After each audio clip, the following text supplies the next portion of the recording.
أعوذ بالله من الشيطان الرجيم. بسم الله الرحمن الرحيم.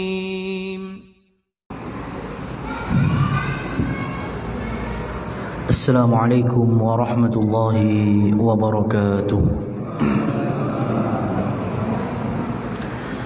إن الحمد لله نحمده ونستعينه ونستغفره ونتوب إليه ونعوذ بالله من شرور أنفسنا وسيئات أعمالنا. من يهده الله فلا مضل له ومن يضلل فلا هادي له. أشهد أن لا إله إلا الله وأشهد أن محمدا عبده ورسوله. اللهم صل وسلم على نبينا محمد. أما بعد. Para ikhwah muslimin wal muslimat rahimani wa rahimakumullah. Alhamdulillahi rabbil alamin. Kita bersyukur kepada Allah, kita menyanjung Allah setinggi-tingginya, di mana pada malam hari ini kita bisa kembali bermajlis untuk melanjutkan kajian rutinan kita dalam disiplin ilmu sirah Nabi Muhammad sallallahu alaihi wasallam. Dan ini merupakan modal besar di antara petunjuk ataupun hidayah yang Allah turunkan. Ketika Allah Subhanahu wa taala dahulu murka sampai mengusir Nabi Adam alaihi salam beserta pasangannya yaitu Hawa dari tempat yang terbaik, surga, untuk kemudian turun ke muka bumi. Di dalam surat Al-Baqarah Allah Subhanahu wa taala berfirman, "Qul nahbitu minha jami'a." Adam, keluarlah engkau bersama pasanganmu itu dari surga. Pergilah. Terusir Nabi Adam. Tapi kemudian Allah Subhanahu wa taala memberikan satu pesan untuk Nabi Adam.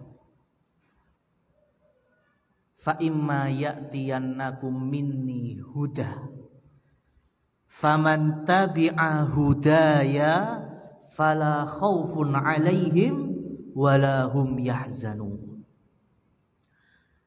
Ketika engkau memegang apa yang disebut huda, hidayah, petunjuk, bimbingan, arahan dari Allah Subhanahu wa taala, kamu sudah tidak lagi berada di surga. Kamu berada di muka bumi, tidak senikmat di surga, tidak selezat apapun yang ada di dalamnya. Tapi pesan Allah Subhanahu wa taala, selagi engkau megang huda, hidayah, dan ini menjadi pelajaran bagi anak cucunya termasuk kita.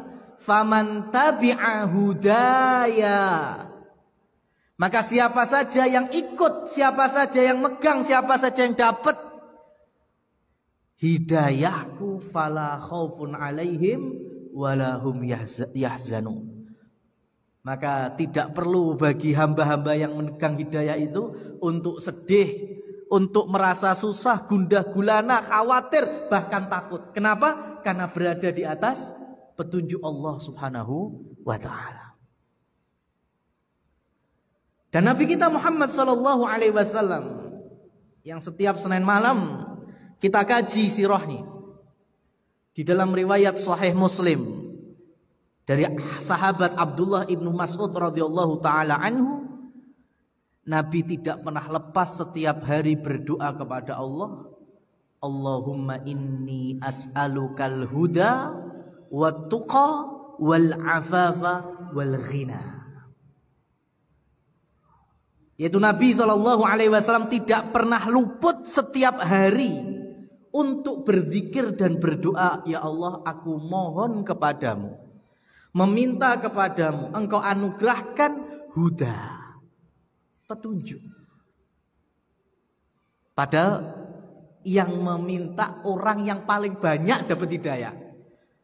Manusia yang paling soleh, paling kuat keimanannya kepada Allah dan paling takut kepada Allah Subhanahu wa ta'ala, tapi masih memohon petunjuk dan hidayah.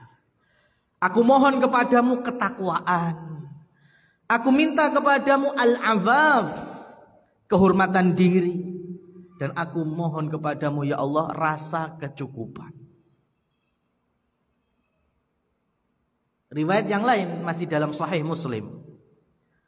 Putranya Abdurrahman bin Auf radhiyallahu anhuma menemui ibu kita Aisyah radhiyallahu anha dan bertanya, "Ya ummah, bi ayyi yaftatihun nabiyyu qiyamahu bil-lail?" Wahai ibu kami, dengan apa Nabi Muhammad SAW membuka ibadah malamnya? Kemudian Aisyah radhiyallahu taala anha menjawab, "Kana an-nabiyyu sallallahu alaihi wasallam yaftatihu qiyamahu Allahumma ya Rabb Jibril wa Mikail wa Israfil fatiras samawati wal ard alimal ghaibi wasyahadah Allahumma hdini." Jadi Nabi kita Muhammad sallallahu alaihi wasallam sebelum mulai salat tahajud atau qiyamul lailnya, beliau berzikir, Allahumma ya Allah, Rabbnya Jibril, Rabbnya Mikail, Rabbnya Israfil, Zat yang mengatur alam semesta, memelihara dunia seisinya, langit seisinya, Zat satu-satunya yang maha mengetahui perkara gaib. Kemudian Nabi berdoa, Allahumma dini, ya Allah berikan hidayah kepadaku. Ini Nabi Muhammad Sallallahu Alaihi Wasallam, orang yang paling banyak dapat petunjuk, masih mohon petunjuk. Sekarang siapa kita, gitu kan? Saking sombongnya, saking kemakine kula lan panjenengan nih, jamaah yang dirahmati Allah, terkadang luput ya. Bahkan sudah banyak kaum muslimin itu punya masjid musola jenenge lho Al-Hidayah. Tapi jamaah ndonga hidayah ora nate. Aneh kan? Masjidnya jenenge wis Al-Hidayah, musolane jenenge wis Al-Huda. Tapi jamaahnya luput gak mohon hidayah. Ada ini modal besar ketika Allah Subhanahu wa taala mengusir Nabi Adam, tapi Allah berikan bekal. Selagi di bumi, selagi di dunia dapat bimbingan dan petunjuk dari Allah, tenang sudah kita. Mau contoh siapa lagi? Khalilullah, Khalilur Rahman, Nabi Ibrahim alaihi salatu wassalam. Ketika beliau berdakwah di Babilonia, di bawah kekuasaan Namrud, jelas ditolak. Bahkan mendapatkan siksa, dibakar hidup-hidup. Dan dalam riwayat nukilan Imam Az-Zahabi dan yang lainnya, tidak ada api yang berkorbar, membara dahulu sampai kapanpun melebihi kobaran api untuk membakar Ibrahim alaihi salatu wassalam. Karena ada yang meriwayatkan Namrud ketika memerintahkan seluruh masyarakatnya, rakyat Babilonia wajib mencari kayu bakar, laki perempuan, yang penting bisa cari kayu, wajib cari kayu. Dan saat itu ada perempuan yang lagi hamil muda, masih punya kekuatan untuk mencari kayu bakar. Dan sampai kehamilan itu babaran, mas, melahirkan, sampai dia akhirnya nggak bisa lagi cari kayu bakar karena masih lemas habis melahirkan. Itu pun masih belum selesai rakyat Babilonia cari kayu bakar. Kalau kita ngitung wanita hamil itu 9 bulan, berarti nyaris 1 tahun itu rakyat ngumpulin kayu bakar hanya untuk disumet, kemudian membakar Nabi Ibrahim. Bisa antum bayangkan itu, betapa besarnya kobaran api saat itu. Ya, Trimo geni sing neng endi Mas? Cepu wis kalah adoh. Ya kan? Api abadi neng Indramayu, kalah jauh. Ya. Besar, makanya sampai dilempar Nabi Ibrahim kaya dene pelintengan itu, Mas. Tapi ketika Nabi Ibrahim masuk ke dalam kobaran api yang sangat besar itu, Allah Subhanahu wa taala berfirman kepada api, merintahkan kuni bardan wa salama. Jadilah api yang anyep, yang tidak membakar, bahkan yang menyelamatkan. Aman Nabi Ibrahim. Dan ini salah satu mukjizatnya. Pertanyaannya habis itu njur nyapa Nabi Ibrahim. Pergi beliau, meninggalkan Babilonia. Sudah nggak ada lagi yang menjadikan Nabi Ibrahim itu tetap tinggal di Babilonia. Rajane wis gak gelem beriman, rakyatnya memusuhinya. Hijrah akhirnya. Maka saat itu orang bertanya, "Hei Ibrahim, arep nang ndi sampean?" Dan Nabi Ibrahim saat itu menjawab, "Inni dzahibun ila rabbi sayahdin." Aku akan pergi ya menuju Robku sesuai dengan hidayahnya untukku, sesuai dengan petunjuknya untukku. Nabi Ibrahim masih minta hidayah. Nabi Musa alaihissalam contoh yang terakhir lah. Ketika membawa ratusan ribu Bani Israel keluar dari Mesir, dikejar sama Fir'aun dan bala tentaranya, pakai kendaraan lagi. Bani Israel terima nyeker, hanya jalan dan lari. Di hadapan mereka ada laut. Maka semakin terlihat itu pasukan-pasukan Fir'aun dengan kendaraan kuda-kuda perangnya. Maka mereka berteriak. Mereka mengatakan kepada Musa alaihissalam, "Inna lamudrakun, inna lamudrakun." Hei Musa, awake dhewe mesti ketangkep, awake dhewe mesti kesalep. Oh trimo melayu kok, kono numpak jarane. Ya, logika. Maka Nabi Musa menenangkan kaumnya, "Kalla, kalla, tidak mungkin, mustahil. Inna rabbi sayahdin." Sesungguhnya Rabbku yaitu Allah Subhanahu wa taala akan memberikan petunjuknya kepadaku. Dengan Allah perintahkan mukul tongkatnya hingga laut pun terbelah. Nabi Musa di saat genteng-gentengnya mohon petunjuk kepada Allah Subhanahu wa taala.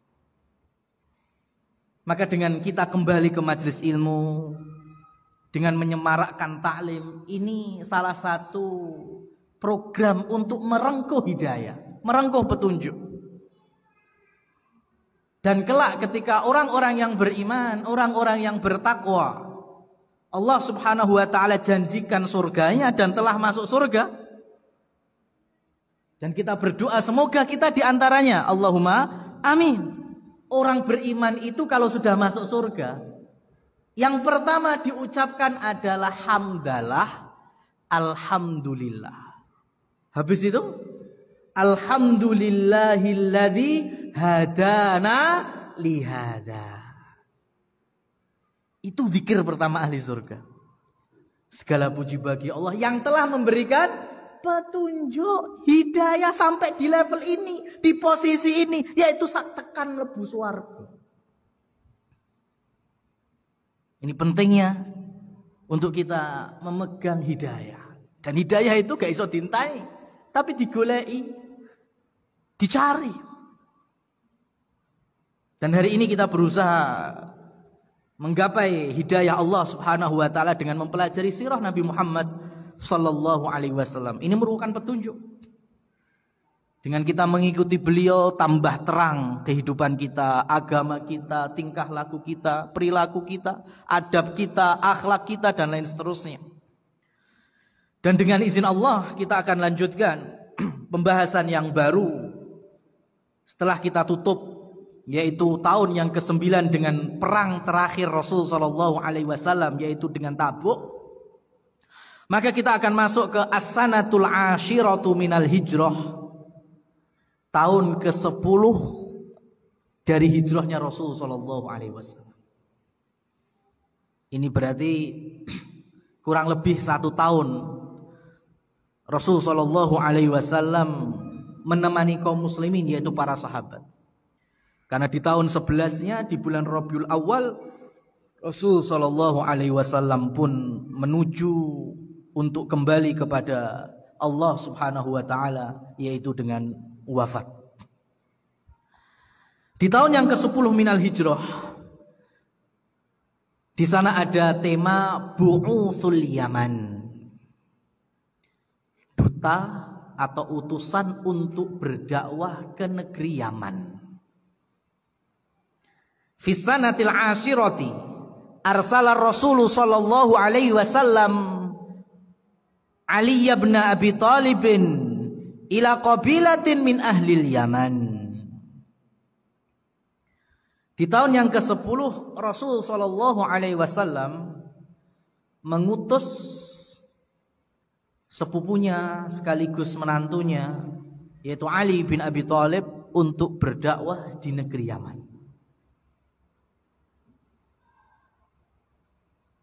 Di mana Rasul sallallahu alaihi wasallam mengirim pula beberapa sahabat seperti Sa'ad bin Mu'ad, kemudian Mu'ad bin Jabal, Sa'ad bin Abi Waqqas, di beberapa wilayah. Yang pada intinya karena ini sudah di tahun ke-10 hijrah, yang sebelumnya sudah menaklukkan Yahudi, menaklukkan orang-orang munafik, maka Rasul sallallahu alaihi wasallam meminta mereka untuk berjuang dalam rangka menyebarkan agama Allah, yaitu syiar. Maka pesan dakwahnya yaitu berdakwah la ilaha illallah. Kemanapun mereka diarahkan, termasuk di Yaman. Yang mana Yaman itu di masa Rasul sallallahu alaihi wasallam mereka bagian dari ahlil kitab. Mereka kenal itu adanya Injil, mereka kenal adanya Taurat. Maka Rasul sallallahu alaihi wasallam meminta Ali, meminta Mu'ad, meminta sahabat-sahabat dai untuk berdakwah.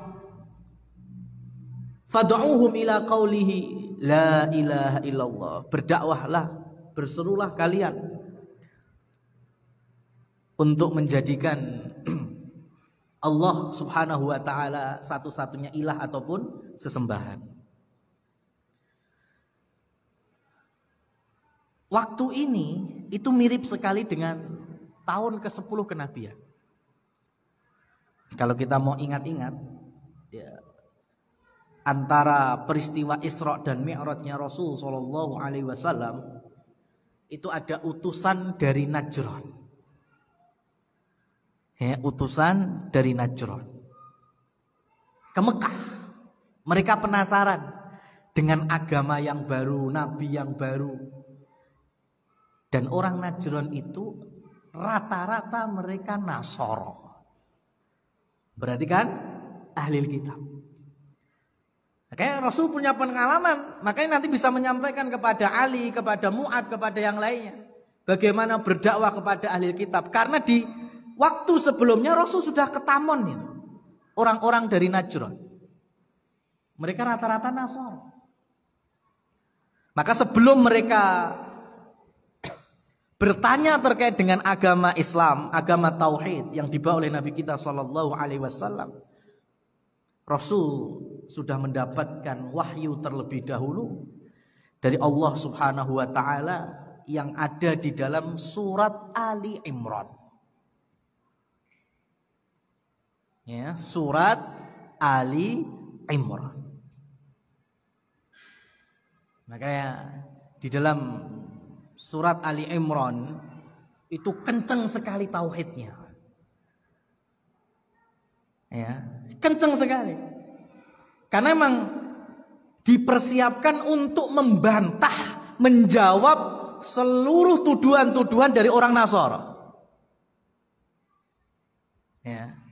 Karena saat itu orang Nasara kalau kaitannya dengan Maryam, kaitannya dengan Isa, mereka pasti menyanjungnya melebihi batas, memuliakannya melebihi batas sampai menuhankannya, atau setidaknya menganggap Isa sebagai anak Allah. Makanya ayat yang ada di sana, laqad kafarul ladzina qalu, telah kafir orang-orang yang mengatakan Allah itu salithun salasah. Kaidah apa ini? Trinitas. Allah satu dari yang tiga, tiga dari yang satu, macam-macam. Laqad kafarul ladzina qalu, sungguh telah kafir yang mengatakan bahwa Al-Masih, yaitu Nabi Isa, ibnullah, ya, anaknya Allah Subhanahu wa taala. Di surat apa ini? Ali Imran. Karena Rasul sedang berhadapan orang yang over di dalam menyanjung Maryam dan Isa. Berbeda nanti dengan Yahudi. Ketemu Maryam, ketemu Isa, orang Yahudi merendahkan serendah-rendahnya, melecehkan dan menghina Maryam sampai di level pelacur. Naudzubillah. Maka Islam di tengah-tengahnya, memuliakan Isa, memuliakan Maryam, memuliakan Imran. Ya. Bahkan di ayat, mulai dari ayat yang ke-30-nya itu, Allah Subhanahu wa taala berfirman, innallaha astafa Adam wa Nuhan wa ala Ibrahim wa ala Imran 'alal alamin. Allah telah istimewakan Nabi Adam, Nabi Nuh, Nabi Ibrahim sekeluarga, dan Imran sekeluarga, dari seluruh keluarga yang ada di alam semesta ini. Tiganya Nabi, Rasul. Satunya manusia, bukan Nabi, bukan Rasul, orang soleh, namanya Imran. Di dalam Al-Quran itu memang ada beberapa nama laki-laki jadi surat, rata-rata Nabi. Ada surat Nuh, ada surat Ibrahim, ada surat Muhammad, ada surat Hud. Ya, tapi kan mereka para nabi. Ada laki-laki bukan nabi tapi jadi nama surat seperti Luqman. Tapi juga ada laki-laki yang tidak hanya dirinya, bahkan keluarganya dijadikan nama surat. Satu-satunya surat pakai keluarga. Siapa? Keluarganya Imran, Ali Imran. Istimewa sekali. Ini umpamanya kita di bulan Ramadan ya. Ya, dan belum lama kita berada di bulan Ramadan. Sampean dapat undangan bukber, buka bersama para camat. Bukber para camat se-Kabupaten Karanganyar. Lho wong sampean RT wae ora. Ya, RT wae ora, RW lurah juga enggak, tapi dapat undangan bukber bersama para camat se-Kabupaten Karanganyar. Berarti ada nilai lebihnya. Kok isong? Levelnya lumayan tuh, camat. Ya, ini gambaran mudahnya.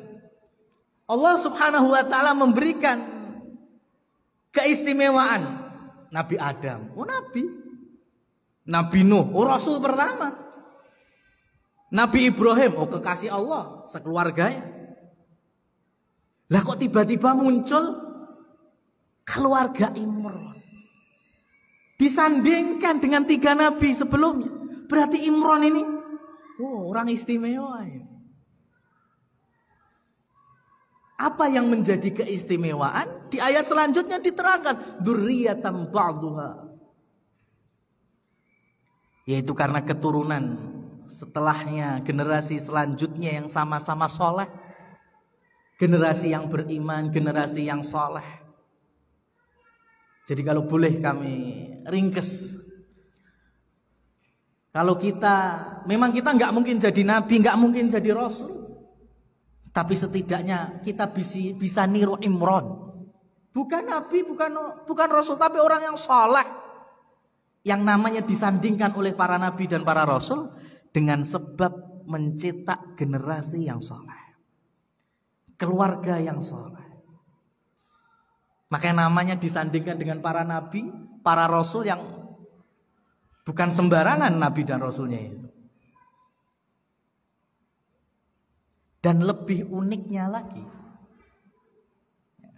karena kalau kita bicara surat Ali Imran itu hampir kembaran dengan surat Al-Baqarah. Rasul sallallahu alaihi wasallam bersabda, "Iqra'ul Qur'an fa innahu ya'ti yaumal qiyamah syafi'an li sahibihi." Bacalah Quran, tadabburi Quran, ambil pelajaran darinya, amalkan apa yang ada di dalamnya. Karena sesungguhnya Al-Quran kelak di hari akhir Allah izinkan, Allah kehendaki bisa memberikan syafaat bagi orang yang membacanya, orang yang mentadabburi dan mengamalkannya. Kan masih lanjut itu hadisnya. Iqra'u az-Zahrawain. Bacalah az-Zahrawain. Karena az-Zahrawain ini nanti di hari kiamat akan datang kepada para pembacanya ibarat awan atau ibarat ribuan burung yang menaungi pembacanya, ya, di hari yang tidak ada naungan kecuali naungan dari Allah Subhanahu wa taala. Lah az-Zahrawain itu apa? Maka Rasul masih menyampaikan di hadis itu, Iqra'u suratal Baqarah wa ala Imran. Bacalah dua surat, surat Al-Baqarah sama surat Ali Imran. Yang punya kemuliaan yang mirip. Dan di surat Ali Imran lebih kuat lagi karena di sana ada tauhid rububiyah, tauhid uluhiyah, tauhid asma wa sifat. Sampai penegasan inna dina indallahil Islam di mana? Di Ali Imran. Sesungguhnya agama satu-satunya di sisi Allah yang diterima, yang benar hanya Islam. Maka jangan dibilang Islam itu agama paling benar, Mas. Tapi agama satu-satunya yang benar. Lek paling ini berarti nek sing bener liyane masalahnya. Ya kan? Islam agama paling benar. Berarti nek sing bener siji, bener B, bener C. Wah iki sing paling bener. Nggak seperti itu. Liyane salah. Yang lainnya keyakinan menyimpang, keyakinan kemusyrikan, keyakinan menyekutukan Allah, jelas salahnya. Yang benar cuma yang bertauhid, yaitu agama Islam. Ya, itu lumayan itu kalimat yang kayaknya benar tapi ya ora pas. Agama yang paling benar. Oh berarti liyane yang melu bener. Sorry iki sing paling ngono. Enggak, satu-satunya agama yang benar ya cuma Islam. Berarti ada agama yang lain? Ada. Bener? Enggak. Nah, ma'asyiral muslimin wal muslimat rahimani wa rahimakumullah tabaraka wa ta'ala. Lebih istimewa lagi Imran itu yang nantinya lahir darinya seorang putri yang istimewa, yaitu Maryam, yang nantinya Allah titipkan di rahimnya janin tanpa sentuhan laki-laki, tanpa pernikahan dengan laki-laki, yaitu lahirlah Isa alaihi salam. Uniknya itu Imran menikah dengan perempuan yang bernama Hannah binti Faqud. Kemudian hamil, lahir Maryam. Imran sudah nggak ada. Jadi Maryam itu lahir sudah dalam kondisi yatim, nggak punya bapak. Tapi kita kenalnya suratnya surat Ali Imran, keluarga Imran. Padahal Imran sudah nggak ada, Allah sudah wafatkan Imran ketika Maryam lahir. Berarti kira-kira yang mencetak generasi sesolehah Maryam siapa? Ibunya kan, berarti salah satunya ibunya Hannah binti Faqud. Ini pelajaran khususnya bagi muslimat, para ummahat ya. Biasanya yang laki-laki, para suami, para ayah itu sudah tersibukkan mencari nafkah. Jadi salah satu kewajibannya. Terkadang pendidikan anak, asuhan anak, bimbingan anak jauh lebih banyak karyanya dari seorang ibu, bukan dari seorang ayah. Biasanya seperti itu. Tapi lek kena apik, sing dikenal bapak ya kudu ibu. Ya apa enggak? Umpama nih, sampean ki ya wis sibuk ya nyambut gawe. Lah kok ketemu anak, masya Allah, Allah berikan kemudahan itu. Ibunya bimbing. Usia TK sudah juz amma selesai. Sudah hafal juz amma, juz 29. Padahal belum bisa baca itu. Masya Allah. Kelas 3 SD sudah bisa hafal 10 juz. Ya. Baru belum lulus SD sudah hafal 1 Quran 30 juz. Masya Allah. Itu kalau ketemu, ya, bocah ini kemudian jadi buah bibir. Jadi ki anake sapa to? Ya kan? Wong ngurus lulus SD kok wis iso hafal Quran. Ya itu orang-orang nyebutnya anak ibu apa anak sampean? Nah ini fulan bin bapaknya yang disebut. Padahal ya Allah antum loh nunggu tasmik we belas ranate. Ngrungokne ngaji lo belas. Ya, yang punya kiprah siapa? Istri atau ibunya. Jadi untuk para ummahat tolong diwajari dan dimaklumi. Hal semacam ini sudah biasa. Ya, seperti halnya Maryam dikenal sebagai putra Imran, putri Imran. Padahal di situ ada coretan dari tarbiyah, bimbingan arahan seorang Hanna binti Fakut, yaitu ibunya sendiri. Karena Imran sudah wafat. Dan ini juga berita kegembiraan bagi kaum muslimat, para ibu-ibu. Karena dengan tidak terlihat atau terbaca itu malah bisa menjaga keikhlasan. Ya kan? Keikhlasan dalam mendidik, keikhlasan dalam membimbing, mengarahkan, ya. Nah, ma'asyiral muslimin rahimani wa rahimakumullah tabaraka wa taala. Nah ini. Jadi orang Nasara saat itu diberikan kabar oleh Nabi SAW kisah terkait dengan keluarga Imran. Ya, sedetail mungkin itu. Bahkan di saat hamil, kan Imran itu tinggal di wilayah sekitar Baitul Maqdis,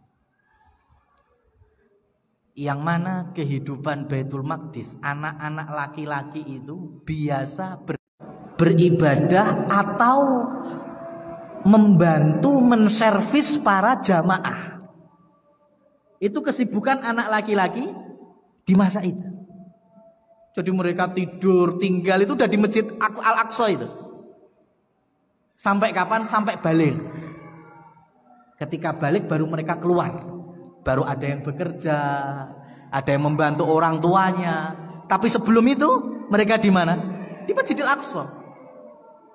Oleh karenanya Imran dan Hanna ketika hamil mereka bernazar kalau nanti lahir anak akan dijadikan muharrara, yaitu orang yang ahli ibadah dan membantu para jamaah untuk melaksanakan ketaatan di Masjidil Aqsa, ya, tanah suci yang ketiga yang dimiliki oleh kaum muslimin wal muslimat. Wallahu a'lam bishawab. Kita jeda terlebih dahulu mendengarkan azan Isya.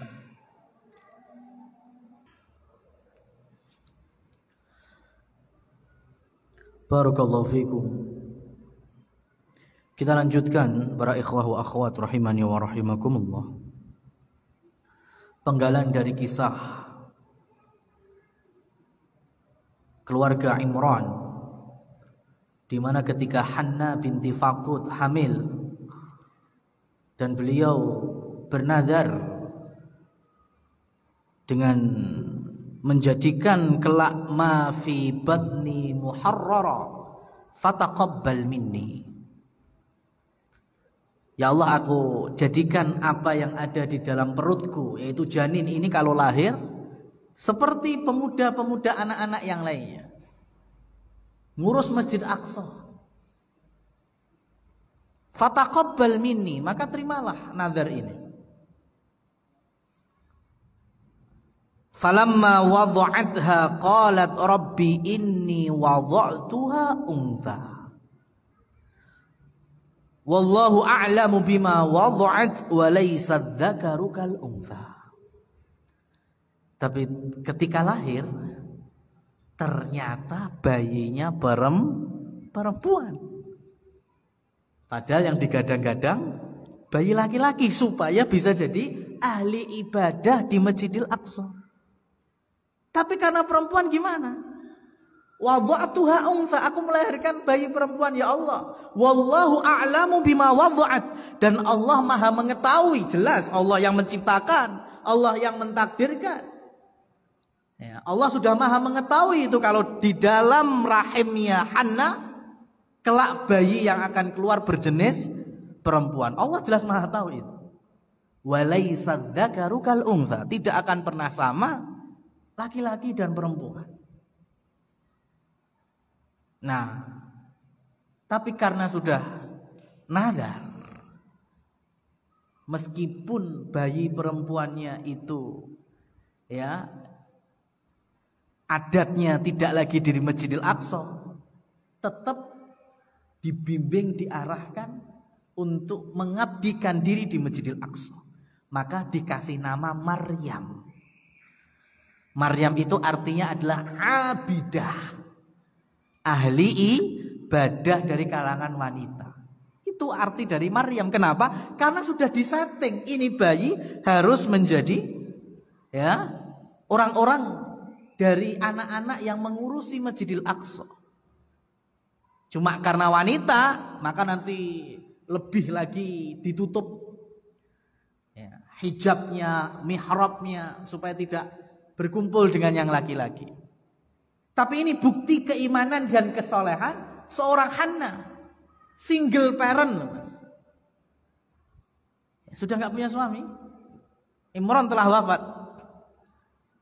Tapi karena memiliki keimanan dan kesolehan, tetap Maryam dibina, diarahkan, kemudian pasrah kepada Allah. Maka ayat selanjutnya, wa inni samaituha Maryam wa inni u'idzuha bika wa dzurriyyataha minasyaitonir rajim. Ya Allah, aku berlindung kepadamu. Ketika Maryam lahir ini, masa bayinya itu, Hanna memohon kepada Allah supaya melindungi Maryam dan anak keturunnya, termasuk Nabi Isa, dari godaan syaitan. Ini contoh kesolehan Imran.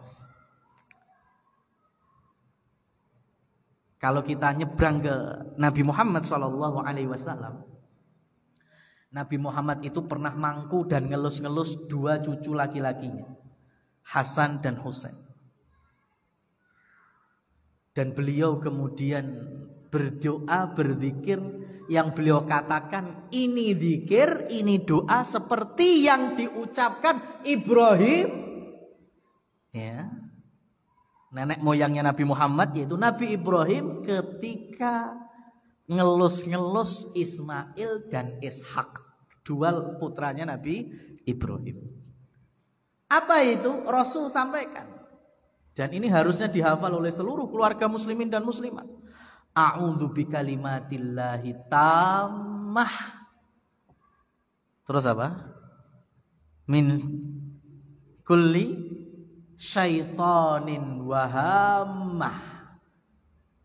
Ini yang pertama dan kedua. Ya Allah, aku memohon perlindungan dengan kalimat-kalimatmu yang maha sempurna. Meminta kepada Allah, ya, berpasrah diri kepada Allah, minta perlindungan darinya. Dari perkara yang pertama apa? Min kulli syaitan, dari seluruh bentuk godaan syaitan. Maryam mohon, Nabi Ibrahim juga mohon, Nabi Muhammad juga mohon. Pertanyaannya, kita wis nate apa ora, Mas? Ya, demek anak sambil memohon kepada Allah supaya anak ini jangan termasuk ke dalam anak-anak yang digoda oleh syaitan. Karena Nabi Muhammad sendiri pun di usia yang 4 tahun di Bani Sa'ad Malaikat Jibril mendatangi dirinya, kemudian membelah dadanya, mengambil bagian dari hatinya, jantungnya, kemudian dibuang dan sisanya dicuci dengan air zam-zam, kemudian diletakkan kembali dan dijahit. Dan saat itu malaikat Jibril mengatakan, bagian yang dibuang ini adalah jatahnya setan. Dibuang. Di usia kapan itu? 4 tahun. Rasul masih balita, usia dini. Ini menunjukkan bahwa tarbiyah Islamiyah, pendidikan Islam itu sejak dini anak-anak itu dijauhkan dari setan. Ojo terus setane diundang neng omah. Setane sing dicekelne neng arek-arek yang bocah-bocah, Mas. Dengan alasan yang mudah sekali, sing penting meneng, sing penting aring, ora rewel. Nah itu, padahal akeh setane. Ya, padahal diminta untuk menjauhkan anak-anak itu dari setan. Wahamah apa itu? Dari sengatan atau madharat yang datang dari binatang-binatang yang saat itu biasanya di padang pasir itu ada ular, kalajengking. Bocah itu raruh ngerti nih bolongan tangannya dilebok nih dintup kalau jengking. Ya kan, itu makanya saat itu Rasul mengajarkan, selain minta perlindungan diri dari setan, kita juga minta perlindungan diri dari Allah untuk anak-anak dari apa? Kemadharatan binatang-binatang. Mungkin saat ini wah somai rumah saya udah anti kalau jengking Ustaz. Ya, perumahannya udah bersih, higienis. Oh, ulo ora mlebu. Ya, kalau jengking ora ketemu. Ya. Sekarang doa ini kan tetap ada. Zikir ini juga tetap ada. Meskipun bentuknya yang lain. Coba kita perhatikan di rumah sakit itu bangsal anak itu. Ya, rata-rata ketika anak kecil sampai opnam di rumah sakit, rata-rata kebanyakan juga salah satunya demam berdarah. Dari apa itu? Perkara nyamuk loh Mas. Kewan apa duk itu? Hewan juga. Ya, makanya hari ini mungkin bukan kalajengking, bukan ular padang pasir. Ya, tapi perkara nyamuk. Ya, perkara binatang yang lainnya bisa. Maka kita mohon perlindungan diri. Ya, dari hama itu. Wa min kulli syai' wa min kulli ainin lamah. Dan yang terakhir yang ketiga, dan dari madharat ain yang menyambar, karena ain itu pasti ada. Dan yang paling kerap diserang adalah anak-anak. Secara fisik masih lemah, secara mental, spiritual juga masih lemah. Makanya orang tuanya yang ruqyah, yang membacakan doa-doa, wirid-wirid, zikir-zikir. Nah ini contoh real. Ada sanadnya, ada matan hadisnya, ada sirahnya. Sebagai bimbingan untuk keluarga kaum muslimin. Ya, menitipkan perlindungan diri itu kepada Allah Subhanahu wa ta'ala. Ini Maryam contohnya. Sudah kesolehannya, ketauhidnya jelas. Pasrah dirinya jelas karena sudah gak punya suami. Apa yang dulu dicita-citakan dijalankan. Fataqabbalaha rabbuha biqabulin hasanin wa ambataha nabatan hasana wa kaffalaha Zakaria. Maka Allah Subhanahu wa ta'ala menerima semua dari usaha Hanna binti Faqud, ibunya Maryam. Kalau Allah sudah menerima itu, Allah sudah tahu ini usaha totalitasnya, semangatnya untuk mencetak generasi yang saleh. Maka kemudian Allah memberikan bonus yang begitu besar, wa kaffalaha Zakaria. Allah kirimkan orang lain yang bisa membimbing Maryam. Lebih soleh dari bapaknya, Allah yarham, yaitu Imran. Lebih soleh daripada ibunya. Siapa itu? Nabi Zakaria. Jadi kalau kita sudah ada ikhtiar, ada usaha, ada doa, ada pasrah, ada tawakal, sudah itu. Nanti kalau bahasa anak muda sekarang, Mas, Allah berikan itu di luar dari ekspektasi kita. Ya kan? Lebih daripada ekspektasi kita. Ya itu tadi, keikhlasannya tapi diuji, kesabarannya diuji, seperti Hannah ibunya Maryam. Allah kirimkan Nabi Zakaria. Oh, nabi kok jelas lebih soleh, lebih kuat imannya daripada Imran, lebih soleh, lebih bagus bimbingannya daripada Hannah sendiri. Dan dalam salah satu riwayat, Nabi Zakaria itu adalah suami dari saudarinya Hannah. Nabi Zakaria suami dari saudarinya Hannah. Berarti siapanya Maryam? Siapanya Maryam? Suami dari bibinya Maryam. Siapa? Saya nggak ngomong paman. Nanti kalau ngomong paman, ya ruwet ke belakangnya. Paman itu saudara dari ayah atau ibu kita, itu paman. Bibi itu ya saudari dari ayah atau ibu kita. Tapi ketika mereka menikah, maka pasangan itu adalah, kalau istri ya istri dari paman, kalau suami, suami dari bibi. Karena mereka itu bukan mahram kita. Bibi kita mahram bukan? Mahram. Bagi kita laki-laki, saudari ayah atau saudari ibu kita mahram. Paman bagi muslimat, saudaranya ayah, saudaranya ibu mahram. Tapi beda ceritanya dengan pasangan mereka. Kalau pasangan mereka bukan mahram kita. Maka kita meskipun neng Jawa ya disebutnya bule, ya disebutnya juga bibi, tapi dalam syariat dikenal dengan istri paman, ya istri paman atau suami bibi, karena bukan mahram. Makanya Maryam ketika dibimbing dibina oleh Zakaria di mana? Fil mihrab, dalam kondisi tertutup auratnya, karena Zakaria bukan mahramnya. Jadi masih menjaga diri dan kehormatannya. Itu kesolehan berikutnya dalam surat At-Tahrim yang terakhir, wa Maryam ibnata Imran allati ahsanat farjaha. Yang itu kemudian fanafahna fihi min ruhina. Maryam yang dikenal sebagai ahsanat farjaha, membentengi kehormatannya. Bukan hanya sebatas menutup aurat. Menutup aurat itu ada pembahasan, menutup aurat. Tapi untuk Maryam lebih lagi ahsan. Ahsana yuhsinu itu benteng, Mas. Ya, makanya biasanya ada itu buku zikir pagi dan petang itu. Biasanya dibagi gratis. Modal kita itu kadang ngaji kan golek gratisan, kan? Itu kan buku kecilnya kan judulnya apa? Hisnul Muslim. Ya, hisn. Apa itu? Benteng bagi setiap muslim. Makanya ada zikir-zikir itu, doa-doa.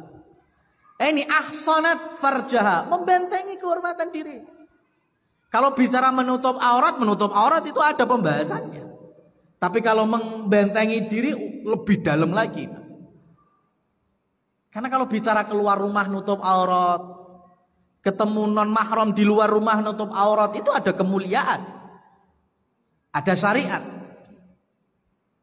Tapi betapa kita mendapatkan cerita, ya remaja-remaja muslimat keluar rumah mereka menutup aurat dengan jilbab-jilbabnya.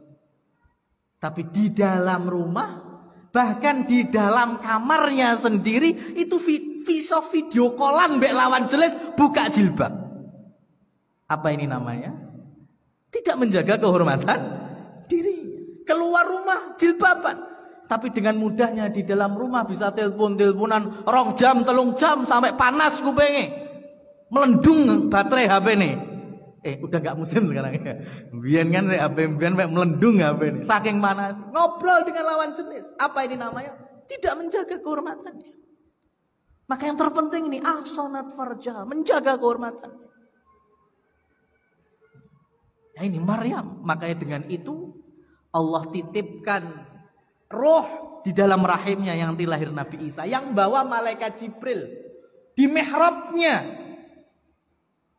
Dan saat itu malaikat Jibril menjelma menjadi laki-laki yang ketampanannya melebihi ketampanan Nabi Yusuf. Ya, tahu melebihi ketampanan Nabi Yusuf. Malaikat Jibril datangi Maryam di mihrabnya seorang diri dalam kondisi beribadah kepada Allah. Malaikat Jibril datang itu, tapi nggak bentuk malaikat, bentuknya laki-laki super ganteng. Nabi Yusuf itu saking gantengnya, ya kan? Ketika diminta masuk sama Imro'atul Aziz itu, membawa jamuan. Di dalam ruangan itu sudah ada perempuan-perempuan teman-temannya Imro'atul Aziz itu. Dengan duduk-duduk kesombongan orang-orang kaya itu. Ada yang makan buah, yang minum, yang ngirisi anggur, ngirisi apel. Ketika Nabi Yusuf masuk dengan membawa jamuan yang lain, perempuan-perempuan itu terpana saking takjubnya sampai mereka berkata, ma hadzal bashar, iki ngono duk menungso, iki ngono malaikat, menungso gak ono sing gantenge kaya ngene. Itu mereka itu sing mau ngirisi apel, sing diiris drijine, mengiris jari jemari. Itu gantengnya Nabi Yusuf. Makanya saya yakin sampean itu bener-bener ganteng, lek wis nganti iso dadi obat bius. Nah itu ganteng tenan sampean, Mas. Ini kan jadi obat bius, ora krasa, Mas. Ngiris tangan ora krasa. Mari coba, Mas ya. Ya, suruh istri ngiris brambang, sampean wis macak sing paling ganteng. Kalau ternyata istri sampean takjub, Masya Allah. Sing diiris drijine, wah ganteng tenan. Lah malaikat Jibril itu menjelma menjadi manusia yang lebih tampan dari Nabi Yusuf. Otomatis secara fitrah perempuan ya, itu mesti takjub, terpesona. Tapi Maryam tidak. Bahkan Maryam sempat mengatakan kepada malaikat Jibril, ittaqillah, bertakwalah engkau kepada Allah. Wes enek wong ngumpul loro tok, ora enek wong liya, Mas. Tapi saking tampannya itu, tapi ternyata enggak membuat ya syahwat itu muncul, godaan iblis muncul. Bahkan menasihati malaikat Jibril, bertakwalah engkau kepada Allah. Aku dhewean iki, sampean wong lanang, aku wong wedok. Ya, bisa muncul fitnah. Masya Allah. Itu generasi Imran, generasi ya, generasi Hanna, kemudian lahir Maryam, yang kemudian Allah abadikan menjadi satu keluarga yang beriman, utuh keimanannya, ya, dan ini yang kemudian menjadi nama surat, yaitu keluarga Imran. Kita diminta mempelajari bagaimana keluarga yang soleh ini, yang kemudian menginspirasi ya, Nabi Muhammad SAW dan para sahabat.